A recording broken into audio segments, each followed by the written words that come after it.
Let's explore proper error handling patterns when working with MongoDB. This will help ensure your applications are robust and reliable. There are primarily two categories of errors you'll encounter while working with MongoDB. The first is connection errors. These arise due to network issues, authentication failures, or when the database is simply unavailable. The second is operation errors.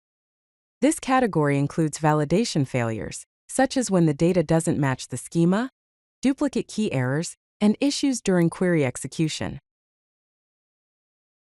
A fundamental approach to error handling involves the try-catch block. Here's how it looks in code. We enclose the MongoDB operation within a try block. For example, inserting a document into a collection. If the operation succeeds, the code within the try block executes normally, logging the successful insertion. However, if an error occurs during the operation, the control jumps to the catch block. Inside the catch block, we can log the error message and handle the error appropriately, such as by informing the user or attempting a retry. Now let's focus on handling connection errors specifically. First, we instantiate a MongoDB client using the connection URI. Within the try block, we attempt to connect to the MongoDB server using client.connect. If the connection is successful, we log a message confirming the connection. If a connection error occurs, the catch block is executed. Inside the catch block, we check if the error is a Mongo network error, indicating network connectivity issues. If it is, we can handle it accordingly. The finally block ensures that the client connection is closed, regardless of whether the connection was successful or not. This helps prevent resource leaks. Let's examine how to handle duplicate key errors. These errors occur when you attempt to insert a document with a value for a unique field, such as an email address, that already exists in the collection. As before, we enclose the insert one operation within a try block. If a duplicate key error occurs, the catch block is executed.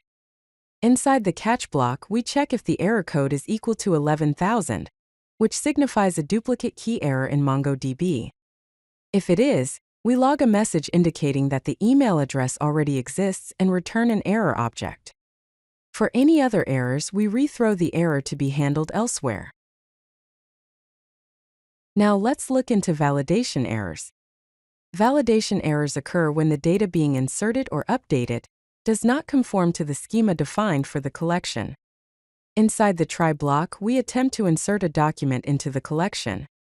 If a validation error occurs, the catch block is executed. Inside the catch block, we check if the error name property is equal to validation error. If it is, we extract the individual errors from the error object and return them in a structured format. For any other errors, we rethrow the error to be handled elsewhere. Here are some best practices for effective error logging. Firstly, use structured logging. This involves including error codes, timestamps, and context information in your logs. Structured logging makes it easier to search, filter, and analyze error logs, which improves debugging.